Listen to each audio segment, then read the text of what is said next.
Assalamualaikum warahmatullahi wabarakatuh.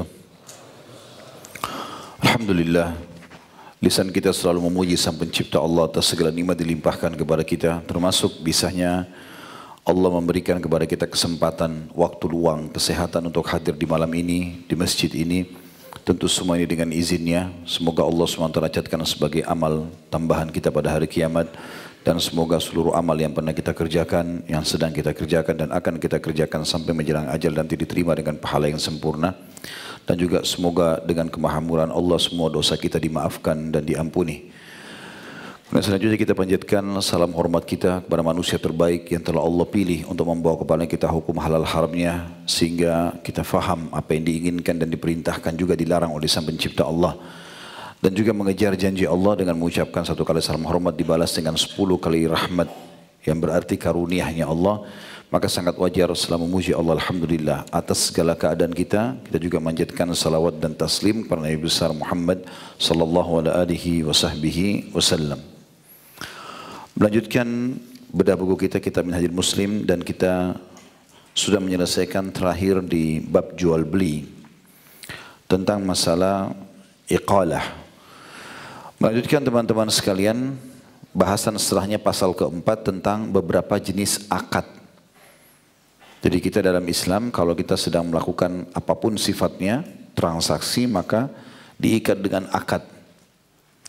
Dimulai dengan materi pertamanya tentang masalah syirkah atau bahasa Indonesianya kerjasama usaha atau serikat. Syirkah di dalam Islam dibolehkan sesuai dengan firman Allah Subhanahu wa taala dalam surah An-Nisa ayat 12, A'udzu billahi minasyaitonir rajim fahum syuraka'u fits thuluts. Maka mereka bersekutu dalam sepertiga. Ya, ini tentu tentang masalah warisan ya. Kemudian juga firman Allah Subhanahu wa taala ada kalimat di situ syuraka, jamak daripada ya, syarik. Kemudian juga surah Shad ayat 24 Allah menyebutkan juga tentang bolehnya syirkah ini. A'udzu billahi minasyaitonir rajim wa inna katsiran minal khulata'i la yabghi ba'duhum 'ala ba'd. Al-ayah. Dan sesungguhnya kebanyakan dari orang-orang yang berserikat itu sebagian mereka berbuat zalim kepada yang lainnya. Artinya serikat boleh tapi enggak boleh ada kezaliman. Begitu juga sabda Nabi alaihi salatu wassalam di dalam hadis yang sahih, hadis qudsi. Hadis ini riwayatkan Abu Daud nomor 3383. Yaitu bunyinya yaqulullahu ta'ala ana thalitsus syarikaini ma lam yakhun ahaduhuma sahibah. Allah yang Maha Tinggi telah berfirman, aku menjadi pihak ketiga dari dua orang yang berserikat selama salah seorang dari keduanya tidak mengkhianati sahabatnya atau mitranya. Berarti kan di sini ada unsur pahala dan ada perintah. Kita dianjurkan untuk tidak kerja sendiri, tapi bagaimana ada partner kita yang kita ajak untuk sama-sama mengelola usaha itu. Karena satu otak dengan dua otak akan beda. Ya kan? Makin banyak orang yang mengembangkan satu jenis usaha, maka makin besar potensi untuk berkembang. Ya. Dan di sini dijamin Allah Subhanahu wa taala akan bersama dengan dua orang yang saling bersekutu ataupun berserikat. Juga sabda Nabi sallallahu alaihi wasallam, yadullahi 'ala syarikaini ma lam yatakhawana. Tangan Allah di atas dua orang yang berserikat selama keduanya tidak saling mengkhianati. Hadis ini riwayat Darul Qutni di jilid 3 halaman 35. Yang kedua, tentang dalil bolehnya syirkah ini. Syirkah adalah, atau yang perlu difahami dalam masalah syirkah, pertama tadi tentang firman Allah SWT dan sabda Nabi SAW. Poin kedua yang perlu difahami adalah syirkah persekutuan dua orang atau lebih dalam harta yang diperoleh melalui warisan dan lain-lain, atau harta yang dikumpulkan di antara mereka menurut bagian yang telah ditentukan untuk dikelola dan dikembangkan di bidang perdagangan, perindustrian atau pertanian. Syirkah itu sendiri terdiri dari beberapa macam. Ini sekarang sudah masuk kerinciannya. Ya. Yang pertama syirkah inan atau serikat modal. Saya sama teman saya masing-masing memasukkan modal di satu jenis usaha. Kita mau buka restoran, mau buka butik, mau buka apa saja. Modalnya 100 juta, dia 50 juta, saya 50 juta. Sama-sama saling menyetor modal. Syirk inan adalah persekutuan dua orang atau bahkan bisa lebih dari orang-orang yang dibolehkan mengelola sendiri hartanya dalam mengumpulkan sejumlah modal dengan sistem pembagian yang telah ditentukan atau menanam saham dalam jumlah yang telah ditetapkan atau disepakati. Jadi yang perlu digarisbawahi sini teman-teman, perkataan yang mengatakan dibolehkan mengelola sendiri hartanya. Berarti keluar dari situ orang gila, dia nggak paham kelola hartanya walaupun dia orang kaya, anak kecil yang belum balik, ya, atau orang yang kena hajar. Kalau tidak salah pernah kita jelaskan masalah itu, atau mungkin masih ada bahasan di depan. Ada sebagian orang yang terlilit utang dan tersisa aset dia. Nah, ada istilah hajar dalam agama kita, digunakan dua. Suami yang menghajar istrinya karena tidak mau menjalankan perintah ya, agama, dia nusyud. Dan yang kedua adalah hajarnya pemerintah kepada seseorang pengusaha yang bangkrut dan terlilit utang banyak. Maka dikelola hartanya itu, diambil asetnya. Supaya jangan dia malah habiskan, kemudian akhirnya utangnya makin menumpuk. Ya. Maka ini semua dia tidak bisa kelola hartanya. Tidak bisa masuk dalam syirkah. Makanya kalau antum mau ajak orang berserikat, tanya dulu, ini uang dia pribadi bukan? Termasuk yang harus hati-hati kalau orang itu utang lagi sama orang lain. Antum harus tanya, bukti antum utang sama orang itu mana tulisannya? Kalau perlu temui pemilik piutang. Benar nggak utangkan orang ini? Karena dia sekarang mau masuk sama saya partner bisnis. Karena banyak orang tidak teliti masalah ini, akhirnya terjadi penipuan. Ya. Makanya yang harus bisa mengelola hartanya sendiri. Kemudian juga dikatakan mereka mengikuti sistem pembagian yang telah ditentukan atau menanam saham. Jazakallah khair. Menanam saham dalam jumlah yang telah ditetapkan atau disepakati. Bisa dengan dua cara. Misalnya perusahaan dari nol, tidak punya apa-apa modal. Lalu saya mengajak teman saya, sama-sama yuk kita bangun usaha ini. Modalnya 100 juta, kamu 50, saya 50 juta, sepakat, itu bisa. Atau saya sudah punya perusahaan, saya ingin kembangkan, butuh tambahan modal. Misal aset saya dan semua yang ada di perusahaan itu 1 miliar misalnya. Maka saya ingin menambah, mengembangkan, buka cabang kah atau apa, pengembangan pembelian alat segala macam, butuh modal lagi. Saya mencari ya, siapa yang bisa menjadi syarik atau partner saya. Dia masuk. Nah karena aset ini sudah ada, nilainya 1 miliar, misal dia cuma masuk, saya mau buka saham nih setelahnya, pengembangan yang dibutuhkan misalnya 1 miliar lagi, dia masuk 500 juta, maka di sini berarti dia bisa mendapatkan sekitar 25% sampai 30%, karena dasarnya kalau dia cuma masuk 500 juta, kalau kita butuh modal usaha totalnya 2M, berarti kan 75% kita, karena 1,5 M, 500 juta dia berarti 25% gitu. Kita berikan dia saham di situ. Tergantung kesepakatan tentunya ya. Saya ulangi, syirk inan adalah persekutuan dua orang atau lebih dari orang-orang yang dibolehkan mengelola sendiri hartanya dalam mengumpulkan sejumlah modal dengan sistem pembagian yang telah ditentukan atau menanam saham dalam jumlah yang telah ditetapkan atau disepakati yang mereka kelola secara bersama-sama untuk mengembangkannya. Kemudian keuntungannya dibagi di antara mereka sesuai dengan besarnya saham, sebesarnya saham mereka dalam permodalan. Jadi yang dibagi persentase keuntungan. Ya. Jadi misal terjadi kesepakatan syirkahnya 50-50%. Karena masing-masing masukkan modal yang sama, berarti juga nanti hasilnya bagi sama. Nanti dilihat keuntungan perusahaan, tergantung kesepakatan. Setiap bulan kah, 6 bulan kah, atau setahun sekali. Tergantung akad. Kalau sama-sama ridho, bagi hasil nanti 6 bulan sekali, 3 bulan sekali, setahun sekali, nggak ada masalah. Tergantung kesepakatan. Nah, kalau sudah disepakati, maka nanti dilihat keuntungan berapa, setelah dikeluarkan semua pembiayaan dan seterusnya, yang bersih dibagi dari 50-50%. Gitu kan? Tapi tidak boleh teman-teman sekalian, dan akan masuk dalam bab riba atau gharar, kalau seseorang menaruh modal, misalnya saya taruh modal, ini 50 juta dari 100 juta tadi.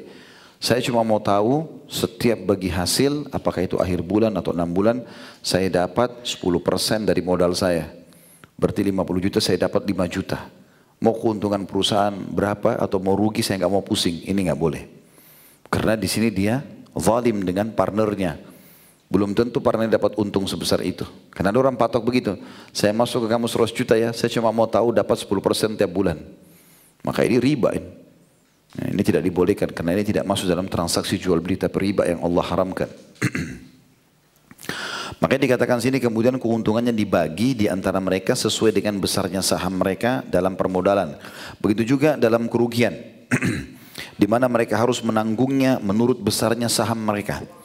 Kalau persentasenya 55% berarti untung sama dibagi 55%, kalau rugi juga sama ditanggung masing-masing 50%. Kalau si A 60% karena lebih banyak modalnya, si B 40, nanti kerugian juga sama.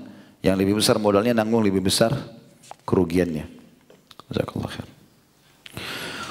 Masing-masing dari mereka berhak mengelola syirkah, baik atas nama dirinya atau sebagai wakil dari sekutunya, di mana ia berhak melakukan penjualan, pembelian, penagihan utang, pelunasan utang, mencari hutangan, mengajukan perkara ke pengadilan dan mengembalikan barang yang cacat. Singkatnya ia berhak melakukan segala sesuatu yang berkaitan dengan kemaslahatan persekutuan atau serikat. Tapi tentu tidak keluar dari koridor yang sudah disepakati. Maka kalau ada syirkah, ada kesepakatan partner bisnis, kita harus sepakat poin-poinnya. Apalagi kalau dua orang misalnya kita sepakat, saya tugasnya 1, 2, 3, 4, 5, kamu tugasnya 1, 2, 3, 4, 5, jadi perusahaan biar bisa jalan ya, dan tidak amburadul. Serta kalau satu mau ambil keputusan yang belum dibicarakan, maka harus dibicarakan dulu sama partnernya supaya tidak ada kezaliman. Karena nanti kita zalimi dia kalau kita ambil keputusan semau kita saja gitu kan.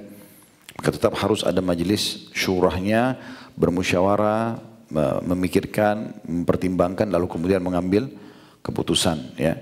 Ingat sabda Nabi SAW, at-ta'anni minar rahman wal ajalatu minasyaitan. Tenang, bijaksana, tidak tergesa-gesa, itu petunjuk dari Allah Sang Maha Penyayang. Dan buru-buru adalah bagian dari syaitan. Kemudian syarat-syarat keabsahan syirkah. Yang pertama, hendaklah syirkah dilakukan di antara orang-orang muslim. Ini yang paling pertama, muslim atau bukan. Nanti dijelaskan kenapa kita lebih dahulu menginginkan muslim. Apakah non muslim tidak boleh? Ada penjelasan nanti. Hendaklah syirkah dilakukan di antara orang-orang muslim. Karena non muslim tidak dapat dijamin keamanannya dari perbuatan yang menyebabkan riba. Atau memasukkan harta haram ke dalam modal syarikat. Karena memang dia tidak tahu haram itu. Bagi orang non muslim riba halal. Mungkin dia juga manipulasi data halal. Tanda tangan palsu halal. Ini dan itu halal. Sementara kita seorang muslim dikontrol dengan syariat Allah, nggak boleh gitu. Dan itu tidak bisa kita bendung, karena dia ujung-ujungnya akan mengatakan apalagi kalau dia sudah kuat, ini kan agama kamu, agama saya tidak seperti itu, ini akan repot nanti. Tapi kalau muslim sama muslim kita sudah sepakat dari awal, ada apa-apa kita kembali kepada agama gitu. Dikatakan kecuali jika transaksi jual beli dilakukan oleh anggota serikat yang muslim, maka itu tidak dilarang. Karena tidak terdapat kekhawatiran akan masuknya harta haram ke dalam modal serikat. Maksudnya boleh orang non muslim berserikat dengan kita, tapi pengambil keputusan si muslimnya. Bukan mereka, tapi kitanya. Dia cuma tanam saham. Dia ikut misalnya modal 10%, 20%, 30%, tapi keputusan tetap si muslim sesuai dengan agama Islam. Dia setuju gak ada masalah. Dia tidak setuju gak boleh. Karena nanti akan masuk hal-hal yang syubhat kepada harta dan akhirnya menjadi pendapatan yang haram, rentetannya banyak. Anak-anak jadi makan haram, istri jadi makan haram dan seterusnya. Ya. Yang kedua, ini termasuk juga masalah-masalah lain ya, seperti pegawai harus tutup aurat, gitu kan? Sholat, jadwal sholat itu orang non muslim belum tentu mau terima. Jumat mereka tutup sholat, bagi mereka itu apalagi kalau yang pikirannya kapitalis, itu nggak mau rugi waktunya. Ngapain pegawai libur? Dari jam 11:30 sampai 12:30 misalnya, 2 jam. Nanti akhirnya dia minta ada sebagian muslim yang tidak usah Jumat, tetap di situ standby dan seterusnya. Ini kan jadi rentetan masalah semua, karena bedanya keyakinan ya. Jadi memang butuh keputusan yang jelas masalah itu karena terlalu banyak rentetan hukum. Yang kedua, modal dan bagian dari masing-masing anggota syarikat hendaklah diketahui jelas. 100 juta, 50 juta tertuang dalam bentuk tulisan akad. Kita kan bicara masalah akad sekarang. Karena keuntungan dan kerugian adalah dua hal yang erat kaitannya dengan kondisi modal dan saham yang ada. Kapan untung dibagi sesuai dengan persentase modal yang ada, berapa, nanti persentase dikeluarkan di situ, misalnya 50 juta, dari modal yang 100 juta berarti 50%, gitu kan. Contoh saja. Dikatakan karena keuntungan dan kerugian yang didapatkan itu sangat erat kaitannya dengan kondisi modal dan saham yang ada. Ketidaktahuan akan modal dan saham masing-masing anggota serikat dapat menyebabkan memakan harta orang lain dengan cara batil dan diharamkan oleh Allah sebagaimana tertera dalam firman-Nya di dalam surah Al-Baqarah 188, A'udzubillahi minasyaitonirrajim, wa la ta'kulu amwalakum bainakum bil batil. Dan janganlah sebagian kalian memakan harta sebagian yang lain dengan jalan batil. Ingat, muamalah kita sama Allah, bukan sama orang yang di depan kita. Jangan karena orang ini, misal partner kita orang asing, gak ngerti bahasa Indonesia, lalu kita mengatur di belakang tipu daya, seakan-akan dia tidak tahu. Mungkin dia tidak faham bahasa, tapi ada Allah. Allah mengatakan dalam surah An-Nisa ayat 1 di akhir ayatnya, Innallaha kana alaikum raqiba. Allah selalu mengawasi kalian. Allah punya cara membalikkan keadaan. Allah punya cara membongkar kejahatan-kejahatan dan manipulasi yang ditujukan dan ditarget oleh seorang muslim keberkahannya. Bagaimana dia bisa mendapatkan keberkahan? Dari awal itu antum mau partner keberkahan. Biar modal kecil, biar usaha kecil, Allah bisa berkah menjadi sebuah usaha yang besar asal dimulai dengan niat yang benar. Allah itu mengetahui semuanya. Semua di sekitar kita ini hanya Allah jadikan sebagai alat pendekatan kita kepadanya. Jadi hati-hati. Jangan kena partner kita orang tidak sekolah, tidak tamat SD lalu kita anggap remeh. Muamalah kita sama Allah. Allah Maha tahu semuanya. Kemudian yang ketiga, keuntungan yang didapatkan dibagi sesuai dengan saham yang ditanam masing-masing anggota serikat. Sehingga tidak boleh dikatakan, tanda kutip, keuntungan yang kita dapatkan dari kambing diperuntukkan bagi fulan A, sedangkan keuntungan yang kita dapatkan dari pohon rami diperuntukkan bagi fulan B. Karena di dalamnya mengandung unsur ketidakjelasan dan penipuan yang diharamkan. Maksudnya kalau perusahaan itu bergerak di dua jenis usaha, peternakan kambing dan misalnya perkebunan A, perkebunan apa, mangga atau yang lainnya gitu kan. Tidak bisa dikatakan karena dua orang masing-masing memasukkan modal yang sama, misalnya 100 juta dari 50 juta. Lalu dikatakan si A, kamu hanya ambil keuntungan dari peternakan kambing, si B kamu ambil dari perkebunan mangga tadi, gak bisa. Karena semua ini usaha satu modal. Maka keuntungan semua digabungkan lalu dikeluarkan dibagi rata, baik dari kambing ataupun dari perkebunan tadi. Karena kalau ditunjuk seperti ini, maka secara otomatis tidak ada kejelasan. Mungkin peternakan kambing lebih maju, mungkin yang kebun lebih rendah atau lebih mundur, atau sebaliknya. Maka sebaik semuanya dikasih, kecuali keadaannya saya yang punya perusahaan dua-duanya, peternakan kambingnya iya, pekerjaan itu dan juga kebun mangga iya, tapi saya butuh modal di perkebunan mangga saja. Lalu dari awal bahasa saya kepada partner, saya cuma butuh saham di perkebunan mangga ini. Kamu mau masuk punya saham sekian. Lalu dia masuk itu tidak ada masalah, berarti dia tidak ada hubungannya sama peternakan kambing. Tapi kalau dari awal memang usaha ini adalah semua unitnya di bawah satu induk naungan perusahaan, misalnya ada perusahaan induk dan kita buka saham iklan kepada orang untuk perusahaan ini, dari semuanya ikut. Tidak boleh kita zalim. Yang keempat, modal yang ditanam harus berbentuk uang. Dan orang memiliki suatu barang dan bermaksud menjadi anggota sebuah syarikat, hendaklah ia menaksir barangnya dengan uang menurut harga yang berlaku pada hari itu dan memasukkannya ke dalam modal serikat.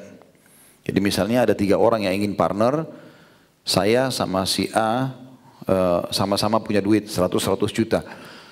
Si B yang mau ikut orang ketiga nggak ada uang, tapi dia punya mobil. Mobilnya ditaksir, dijual sama dia dalam bentuk uang, misalnya sampai 100 juta dia masukkan sama dia. Tapi tidak boleh dia memasukkan sesuatu yang tidak jelas nilainya. Makanya di sini dikatakan kalau yang satu, saya ulangi, modal yang di dalam harus berbentuk uang. Dan orang yang memiliki satu barang, tadi contohnya mobil misalnya atau rumah, dan bermaksud menjadi anggota sebuah serikat, mau bergabung, hendaklah ia menaksir barangnya dengan uang menurut harga yang berlaku pada hari itu. Jadi nilai pasarnya, dan dia jual dan memasukkannya ke dalam modal serikat. Karena kalau berbentuk barang maka tidak jelas nilainya, sedangkan muamalah yang tidak jelas dilarang oleh syariat karena akan menyebabkan hilangnya hak dan memakan harta orang lain dengan cara batil. Lihat telitinya bagaimana syariat menjelaskan tentang masalah seperti ini. Intinya nggak boleh sampai ada kezaliman kepada orang lain. Jangan lupa teman-teman pesan saya yang saya sering sampaikan ya. Jadi selalu teman-teman target pertama kita sebagai seorang muslim adalah bagaimana meraih surga dari saudara kita. Bukan cuma tahu keuntungan apa. Kalau orang patokannya seperti kapitalis, yang tahu adalah begitu kenalan sama orang, keuntungan dunia apa yang saya bisa dapatkan. Begitu dia kenalan, ditanya yang paling pertama, kerjaanmu apa? Oh, saya kerja di perusahaan ini, gaji saya sekian. Maka dianggap levelnya dia, baru dia berteman. Tapi kalau begitu dia kenalan ternyata penjual gorengan, dia nggak mau berteman. Tidak ada dalam Islam itu. Innamal mu'minuna ikhwah. Semua orang mukmin saudara. Kalau dia orang kaya, kita ajak modal saham, oke. Orang miskin kita berteman karena ukhuwah Islamiyah justru menjadi ajang bantuan kita misalnya. Kapitalis tidak seperti itu, memang dipilah-pilah orang yang diajak teman. Kita nggak bisa begitu. Bisa saja orang yang miskin tadi jual gorengan, sholat malamnya lebih bagus. Mungkin lebih jujur, mungkin lebih amanah dan seterusnya. Ya. Maka ini harus difahami tentunya dalam muamalah, dalam syariat kita. Yang kelima, pekerjaan diatur menurut jumlah saham. Sebagaimana halnya keuntungan dan kerugian, di mana anggota serikat yang memiliki saham sebanyak seperempatnya, hendaklah ia bekerja selama 4 hari misalnya. Demikian juga jika mereka mempekerjakan tenaga kerja, maka upahnya harus diambil dari bagian mereka sesuai dengan saham masing-masing. Ya. Jadi ini maksudnya supaya lebih adil ya. Jadi berapa gaji pegawai, dikeluarkanlah gaji pegawai itu. Kalau mau lebih adil, gaji pegawai itu dan biaya-biaya ikuti persentase yang disepakati. Misalnya 50-50% ya 55% semuanya. Kalau 60-40 berarti yang 60 lebih besar mengeluarkan untuk biaya gaji karena lebih besar juga keuntungannya. Yang 40 lebih sedikit karena memang lebih sedikit sahamnya, seperti itu. Supaya tidak ada memasukkan harta yang tidak jelas kepada yang lainnya. Ya, karena biasa orang dipukul rata semua. Pokoknya semua biaya ditanggung bersama. Nanti keuntungan baru dibagi persentase. Padahal sebenarnya ada persentase orang itu mungkin cuma 10%. Kalau dikenakan biaya-biaya, maka akan sangat kecil yang dia dapatkan. Gitu kan. Seperti itulah yang dimaksud di sini. Jadi saya ulangi, pekerjaan diatur menurut jumlah saham, termasuk jam kerja ya. Jadi orang yang punya saham 40% dengan 60%, maka yang 40% lebih sedikit jam kerjanya dibandingkan yang 60%. Kecuali dia sendiri yang mau lembur. Sampai seperti itu diatur. Jadi dalam persentase waktu kerja pun yang sahamnya lebih kecil maka lebih sedikit waktunya. Poin nomor 5 saya ulangi, pekerjaan diatur menurut jumlah saham. Sebagaimana halnya keuntungan dan kerugian. Di mana anggota serikat yang memiliki saham sebanyak seperempatnya, misal 1M dia punya 250 juta. Hendaklah ia bekerja selama 4 hari misalnya. Demikian juga jika mereka mempekerjakan, jadi di sini maksudnya ini contoh saja ya. Berarti yang dalam perhitungan hari misalnya kita bekerja dalam 1 bulan, misal contoh 20 hari ya. Maka orang yang punya modal atau saham hanya seperempat saja, berarti dari 20 hari dibagi 4, berarti cuma 5 hari dia kerja. Yang punya saham lebih daripada itu diambil hari kerja lebih banyak, seperti itulah. Ya. Demikian juga jika mereka mempekerjakan tenaga kerja, maka upahnya harus diambil dari bagian mereka sesuai dengan saham masing-masing. Tadi sudah saya bilang, sahamnya lebih besar berarti lebih besar biaya dari dia. Saham lebih kecil berarti lebih kecil biaya dari dia. Tentu ada satu keadaan yang menghalalkan ini ya. Kalau keridhaan. Jadi kalau kapan misalnya disepakati di perusahaan itu dan memang itu dengan keridhaan jiwa, orang yang punya saham 60% sama orang yang punya saham 40% sama-sama sepakat, udah semua biaya gaji, biaya listrik, biaya internet, biaya apalah semua sekarang kita keluarkan dulu semua, bersih berapa keuntungan baru kita bagi 60-40. Kalau dua-duanya ridho nggak ada masalah. Tapi dasar hukumnya nggak seperti itu. Kalau menurut poin nomor 5, biaya-biaya tergantung daripada besarnya saham yang ada. Yang keenam, jika salah seorang dari 2 orang yang berserikat meninggal, jadi A sama B berserikat, meninggal salah satunya, maka serikat dianggap batal. Begitu juga jika ia gila dan ahli waris dari anggota serikat yang meninggal. atau wali dari anggota serikat yang gila berhak membatalkan atau melanjutkan serikat dengan akad yang pertama. Jadi A sama B berserikat, sama-sama punya saham. Tiba-tiba si B gila atau meninggal. Maka pada saat itu akad dianggap batal. Karena harta dia, harta yang meninggal ini sudah menjadi harta ahli waris. Berarti bukan dia sendiri lagi. Misal dia punya 4 anak, dia punya istri, berarti semua pemilik saham itu. Maka dibuat akad baru. Akad barunya adalah antara ahli waris siapa yang mau ikut dengan satu orang ini. Gitu kan? Kalau yang pertama tadi kan cuma satu orang sama satu orang. Sekarang kalau sudah meninggal hartanya juga dari ahli warisnya. Maka ini yang dimaksud sini diperbaharui akad itu. Dan di sini ahli waris dalam hukum syariat punya hak melanjutkan bisnisnya, partner sama orang itu atau mereka memberhentikan. Enggak, kami nggak mau ikut lagi. Udah terserah, yang penting kami mau bagi warisan. Ya sudah, harus si partner ini menerima itu. Dan ini harusnya dituangkan dalam butir akad supaya jelas kita. Ya. Itu yang pertama, poin A tentang syirka inan. Sekarang yang kedua, syirka abdan atau serikat kerja. Syirka abdan adalah persekutuan dua orang atau lebih mengenai sesuatu yang hendak mereka usahakan dengan badan atau tenaga mereka. Contoh misal, dua orang berserikat dalam memproduksi sesuatu atau menjahit pakaian atau mencucinya dan lain-lain. Kemudian keuntungannya atau keuntungan yang diperoleh keduanya dibagi di antara keduanya atau sesuatu dengan kesepakatan di antara keduanya. Jadi misalnya ada tukang jahit mau jahit baju. Baju ini misalnya satu pasang jas atas sama bawah. Mereka berdua sama-sama punya mesin jahit, satu tempat kerja. Lalu mereka sepakat, udah saya jahit atasnya, kamu jahit bawahnya. Misal nanti biaya produksi 1 juta, ya udah kita bagi 50-50%. Ini namanya syarikat abdan karena masing-masing menggunakan tenaganya. Saya punya tenaga, dia punya tenaga. Seperti itu, dan itu dibolehkan dalam syariat. Ya. Adapun dasar hukum kebolehan syirka ini adalah hadis yang diriwayatkan oleh Abu Dawud nomor 3388 bahwa Abdullah bin Mas'ud, Sa'ad dan juga Ammar radhiyallahu anhum ajma'in, 3 orang sahabat ini berserikat mengenai harta rampasan perang Badar yang mereka peroleh dari harta kaum musyrikin, di mana saat itu Ammar dan Abdullah datang tanpa membawa sesuatu apapun, sedangkan Sa'ad datang membawa 2 tawanan. Kemudian Rasulullah SAW memperserikatkan di antara keduanya, di mana hal itu terjadi sebelum disyariatkannya ketentuan hukum pembagian ghanimah atau harta rampasan perang. Hadis ini sahih dan diriwayatkan Ahmad, Malik dan Abu Hanifah juga menyebutkan boleh diamalkan gitu ya.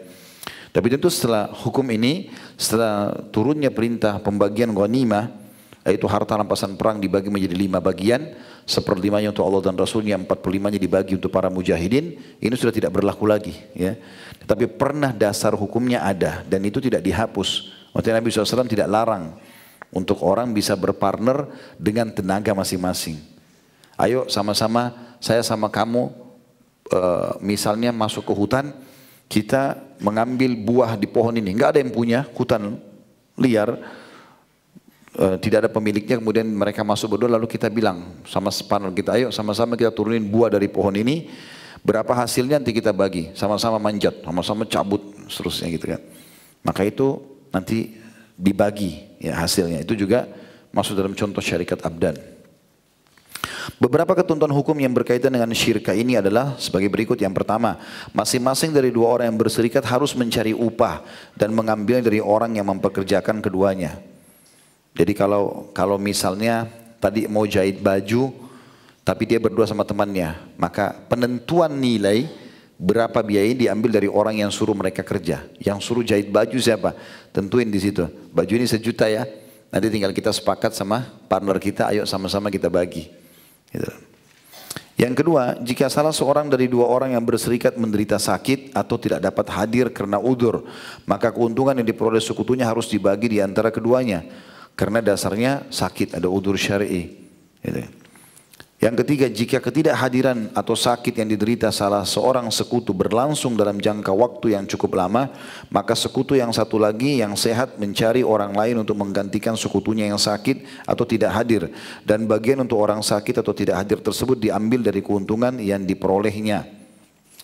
Ya, dalam arti kata di sini, kalau memang dia belum dilihat rinciannya. Kalau dia tadi contoh mau jahit baju, partnernya sakit tiba-tiba. Dan belum ada upaya kerjanya. Misal tadi mau jahit baju, jas tadi atas sama bawah. 1 juta biayanya. Masing-masing kita, saya kerja atas, dia kerja bawah. 500 ribu berarti. Gitu kan. Maka pada saat dikerja itu ternyata saya sudah jahit, dia pas mau jahit sakit. Nggak bisa dia kerja. Belum ada yang dikerja sama sekali. Di sini saya boleh membatalkan syarikat itu. Ini kan dia tidak bisa. Dan orang sudah mendesak butuh jasnya. Sekarang saya ambil alih, tapi dengan ridho. Kamu kan sakit gak bisa. Ini saya ambil dulu, saya kerja gitu ya. Maka berarti tidak ada hasil dia ya. Tapi kalau temannya berhasil menjahit, misal sudah mulai dijahit bagian pinggirnya, walaupun belum sempurna, dilihat persentase hasil kerjanya. Berapa persentase hasil kerjanya dikasih, tetap harus adil.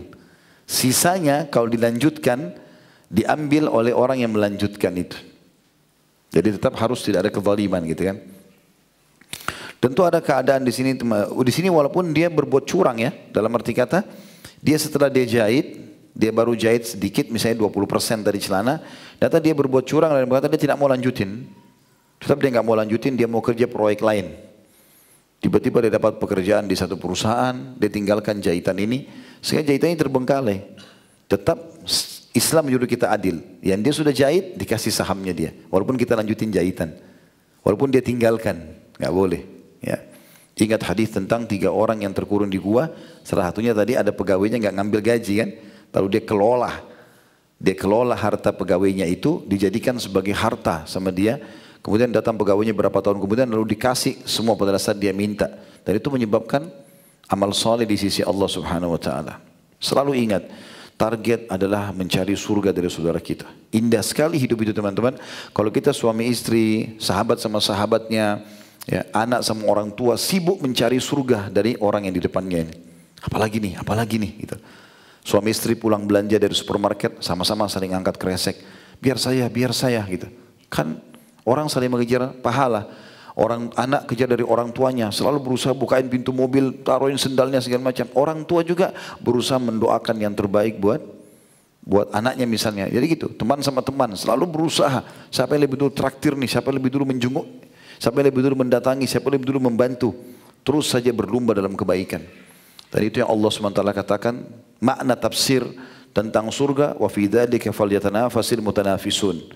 Pada poin-poin seperti inilah harusnya kalian bersaing kata Allah. Bersaing untuk mengejar pahala yang terbaik dari teman kita. Ingat, bisa saja amal yang sedang antum lakukan adalah amal terakhir. Mungkin itu terakhir, habis itu antum meninggal dunia. Allahu a'lam, kita nggak tahu. Bayangkan kalau kita pakai sistem kapitalis teman-teman. Selalu yang kita pikir keuntungan saja. Dan ini berbahaya sampai pada tingkat akhirnya kita mengatur manipulasi untuk menipu dia atau bahkan sampai membunuhnya. Karena sudah pikiran masalah keuntungan dunia saja. Ada bahkan sampai anak bunuh orang tuanya. Iya kan? Ada banyak begitu. Karena sudah melampaui batas. Meninggalkan syariat Allah Subhanahu Wa Taala. Pikirannya cuma keuntungan. Yang keempat. Jika salah seorang dari 2 orang yang bersekutu berhalangan hadir. Maka sekutu yang satu lagi berhak untuk membatalkan serikat. Sebagaimana saya bahasakan tadi ya. Bisa dia batalkan gitu. Bisa juga kalau dia mau cari pahala. Ini memang harus sampai pada level iman tertentu ya. Sekarang saya sama teman partner untuk bisnis sama-sama. Jahit tadi, jas atas sama bawah. Begitu teman saya nggak hadir, dia sakit, saya tetap mau cari pahala. Saya jahitin, tetap saya kasih uangnya ke dia. Nah, itu luar biasa itu. Dia malah memberikan mungkin keuntungan kepada temannya, mungkin temannya lagi sakit, anaknya lagi sakit. Dia malah kesempatan mengejar pahala dari peluang itu. Itu sangat luar biasa itu. Sampai kata Nabi SAW, semua yang kau lakukan adalah sedekah. Termasuk kau mengangkatkan barang temanmu ke tunggangannya. Itu pahala semua. Poin C-nya, bentuk syirkah yang lain adalah syirkah wujuh. Ada footnote nomor 1379, wujuh adalah bentuk jamak atau plural dari wajah. Yang dimaksud sini adalah jah atau kedudukan, jabatan. Syirkah wujuh adalah persekutuan 2 orang atau lebih dalam memperjualkan satu barang dengan kedudukan atau jabatan keduanya. Dan keuntungan yang didapat harus dibagi di antara keduanya. Begitu juga halnya dalam kerugian. Maka keduanya harus menanggungnya bersama-sama sebagaimana halnya dalam pembagian keuntungan. Jadi misalnya saya punya tanah di satu kampung, saya cuma beli saja waktu itu di sana. Karena kebetulan murah, ada teman saya tawarin lalu saya pegang tanah itu, beli gitu. Sekarang saya mau jual, butuh uang. Saya nggak mungkin tinggal sana standby untuk menjaga orang misalnya. Lalu ada orang punya kedudukan di situ, misalnya RT, RW-nya, atau kepala toko masyarakat, kepala suku. Saya titip, saya mau jual tanah ini. Ya, dan nanti kau termasuk partner saya di sini. Dalam arti kata kalau untung kita bagi, gitu. Supaya dia yang urus sampai nanti terjadi penjualan. Nah itu dibolehkan, itu namanya wujuh. Karena dia punya jabatan, kita gunakan itu, ya. Tapi contohnya seperti ini ya. Tentu tidak masuk teman-teman di sini, hati-hati kalau orang menunggangi jabatan orang lain akhirnya untuk menipu orang. Misalnya karena ini keluarganya atau temannya punya jabatan, lalu dia tunggangi supaya dia bisa dapat saham, dia bisa dapat proyek dari perusahaan tersebut, ya karena kerabatnya punya kedudukan. Ini tidak boleh sama sekali. Makanya pernah Amr bin As, anaknya itu curang. Jadi bertanding kuda sama seorang masyarakat biasa. Begitu kalah, anaknya Amr bin As ini dicambuk masyarakat biasa itu. Marah dia, tapi dia nggak bisa karena ini pemimpin gubernur waktu itu. Ternyata waktu dilaporin kepada Amr bin As juga marahi orang ini. Maka ini bingung dia pergi ke Madinah melapor. Bukan pergi ke Madinah, dia tahu Umar bin Khattab lagi haji, dia pergi haji juga orang ini. Dia pergi ke Mekah, lalu dilaporin sama dia. Begini loh kejadiannya. Maka kata Umar bin Khattab, baik kau tunggu di sini, jangan pulang sampai selesai haji. Lalu Umar bin Khattab utus utusan ke Mesir khusus. Ini zaman dulu berat sekali nih ya. Kalau zaman sekarang tinggal telepon, utus orang naik kuda ke Mesir, khusus panggil Amr bin As, suruh dia hadir sama anaknya haji bersama Umar. Amr bin As belum tahu masalah ini. Begitu datang sama anaknya, selesai haji di Mina oleh Umar bin Khattab, disidang langsung. Hai Amr, apa yang terjadi antara kau sama orang ini? Dengarkan, disuruh orang itu bicara. Ini si fulan kata orang itu berlomba kuda sama saya, anaknya Amr bin As, tapi dia tidak mau menerima, lalu saya dipukul, saya lapor kepada Amr bin As, kemudian dia juga tetap memarahi saya gitu. Umar tanya, benar itu terjadi? Maka Amr tidak bisa bohong, dia juga sahabat Nabi, dia mengatakan iya benar. Maka Umar mengatakan, sejak kapan hai Amr kau memperbudak orang? Gitu. Maka dikasih kayu, Umar bin Khattab kasih kayu, suruh pukul anaknya Amr. Dipukul sama orang itu sampai orang itu merasa puas. Kata Umar, pukul lagi sampai kau puas. Dia bilang sudah. Pukul juga ayahnya. Disuruh pukul ayahnya juga. Suruh pukul Amr bin As. Tapi kalau tidak salah orang itu tidak mau karena dia pikir haknya dia dari orang ini saja gitu. Nah, seperti itulah bagaimana keadilan yang ada. Kemudian yang poin D-nya syirka mufawadah. Ya. Dan ini yang syirka yang keempat, yang terakhir, ya. Yaitu serikat dagang dengan hak serta kewajiban yang sama di antara anggotanya. Ini lebih luas lingkupnya ya. Cakupan syirka mufawadah lebih luas daripada syirka inan. Tadi cuma 2 orang atau 3 orang. Dan juga syirka wujuh, satu punya uang, satu punya harta, yang satu punya jabatan. Dan syirka abdan, tadi partner tenaga sama tenaga gitu ya. Karena ia memberi kuasa atau kepercayaan penuh kepada masing-masing anggota syarikat dari 2 orang yang berserikat untuk melaksanakan berbagai macam aktivitas serikat. Baik yang berkaitan dengan modal atau yang berkaitan dengan badan atau jasa kerja. Di mana masing-masing anggota serikat berhak melakukan penjualan, pembelian, bekerja sama dengan pihak lain dengan cara bagi hasil mewakili serikat, mengajukan perkara ke pengadilan, pengadaian, dan juga pengiriman barang. Lalu keuntungannya dibagi di antara keduanya menurut ketentuan yang telah disepakati dan kerugian ditanggung sesuai dengan modal masing-masing. Jadi kurang lebih mirip dengan syarikat inan tadi, cuma ini kalau orangnya lebih banyak, 10 orang, 20 orang, ngeroyokin satu proyek gitu loh. Ya, dan masing-masing diberikan kesempatan untuk mengelola unit-unit tertentu. Ya, misal ada pengelolaan untuk pengambilan hasil kebun di kebun, ada yang pegang, ada yang khusus untuk menyiapkan transportasi, ada yang khusus untuk nanti penjualan, ada yang khusus untuk menerima bayaran misalnya, dibagilah di atas mereka lalu disepakati nanti kerja ini masing-masing tentunya. Sebagaimana sudah saya katakan tadi, jadi ini harus jelas gitu. Saya akan masuk dulu ke materi kedua. Kita tutup dengan ini. Ada mudharabah. Poin A-nya, ini materi kedua. Pengertian mudharabah. Mudharabah adalah qirat. atau ataupun kirot ya, mudharabah atau kirot sama, adalah seseorang menyerahkan modal tertentu kepada orang lain untuk dikelola dalam usaha perdagangan, di mana keuntungannya dibagi di antara keduanya menurut persyaratan yang telah ditentukan. Adapun kerugian hanyalah ditanggung pemodal, karena pelaksana telah menanggung kerugian tenaganya, maka tidak perlu dibebani oleh kerugian lainnya. Ya, ini mirip misalnya saya pemilik modal, punya perusahaan, saya pekerjakan pegawai, kemudian pegawai itu saya bilang, kamu kelola untuk pengembangannya nih, gitu kan? Jadi dia sebenarnya di sini akan mendapatkan, saya tidak kasih gaji tapi saya kasih dia saham. Tapi perusahaan punya saya, gitu kan?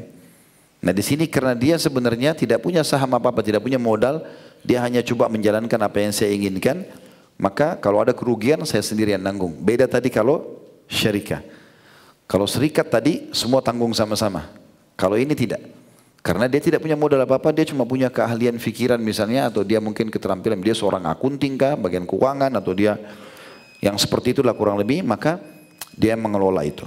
Hukum mudharabah sendiri disyariatkan berdasarkan ijma'. Ijma' sahabat dan para imam. Di sini para imam maksudnya imam-imam madhab. Ya. Menyepakati kebolehannya, dan hal tersebut juga telah dilakukan pada masa Rasulullah SAW yang disetujui oleh beliau. Poin C-nya beberapa ketentuan hukum berkaitan dengan mudharabah. Yang pertama, selayaknya mudharabah itu dilakukan di antara kaum muslimin yang diperbolehkan mengolah hartanya. Tadi sudah kita jelaskan kenapa muslim, dan kita sudah jelaskan juga siapa yang boleh mengelola harta dan siapa yang tidak boleh ya. Akan tetapi tidak menjadi masalah mudharabah dilakukan di antara orang Islam dengan orang kafir jika modalnya berasal dari orang kafir sedangkan pelaksananya adalah orang Islam. Karena orang Islam tidak dikhawatirkan akan melakukan tindakan-tindakan yang menyebabkan riba dan tidak akan mencari uang dengan cara-cara yang diharamkan.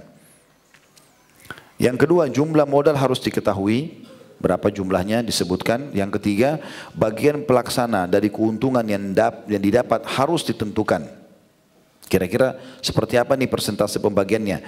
Sedang jika keduanya belum menentukannya, maka pelaksana berhak menerima upah kerjanya dan pemodal berhak atas semua keuntungan.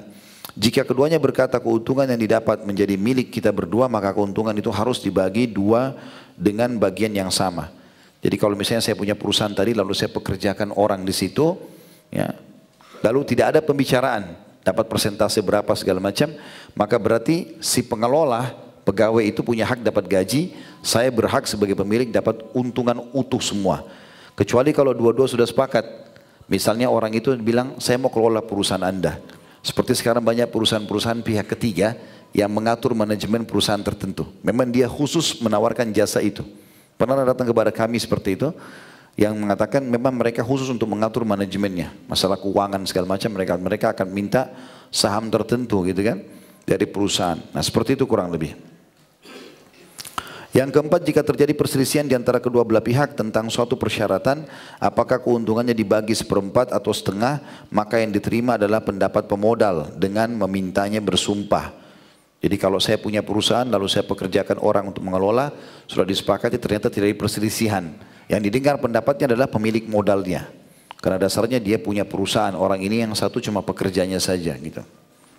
Tapi dengan syarat dia harus bersumpah, demi Allah dia benar.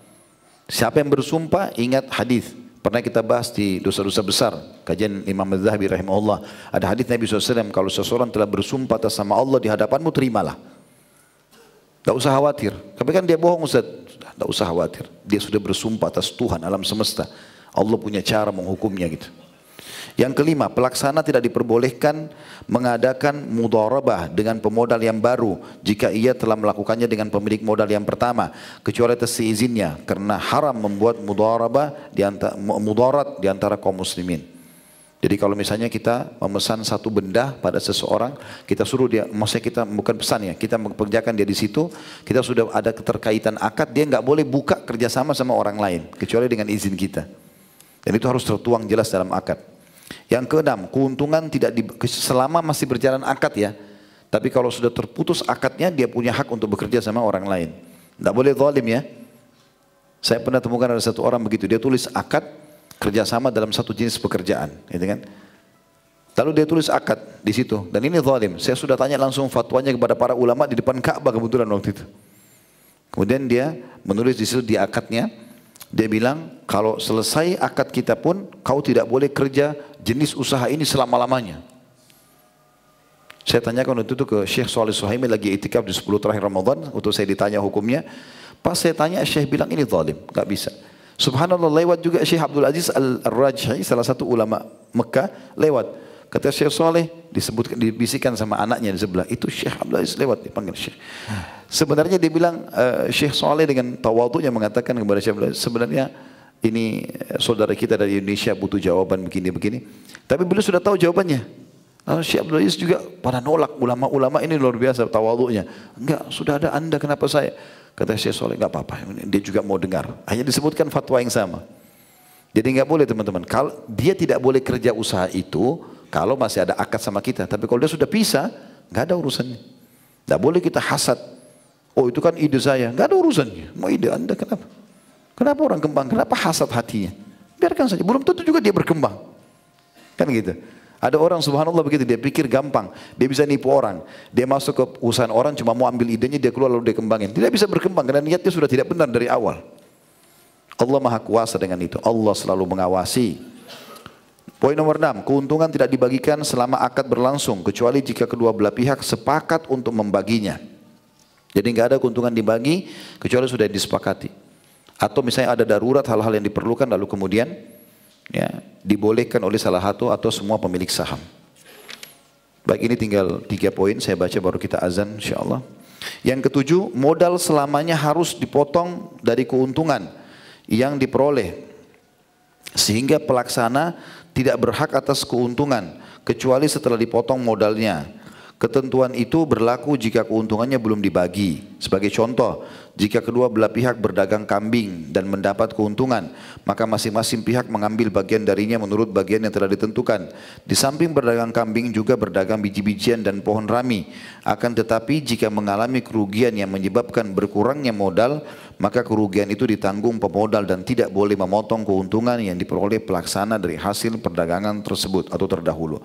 Artinya pemilik perusahaan harus dia yang selalu menambah modal, ya. Kalau kurang ada kerugian, karena dia sendiri yang menanggung di sini. Beda dengan syirka tadi.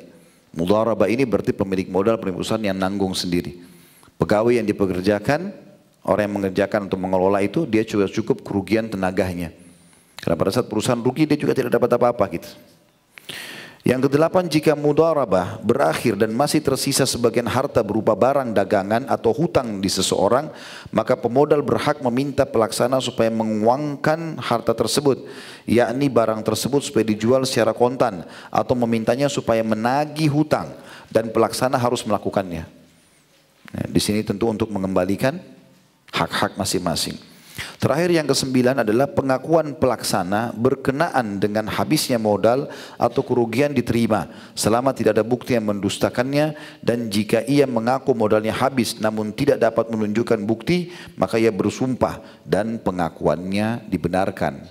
Saya kasih dia, ternyata dia bilang rugi, kapal tenggelam, ada pencuri masuk. Selama tidak ada bukti yang menjelaskan dia menipu, ya sudah diterima. Tapi dengan syarat dia bersumpah, demi Allah memang benar terjadi. Dan tidak usah khawatir dengan sumpah palsu ini, kalaupun dia menipu pasti Allah akan balas. Allahu a'lam.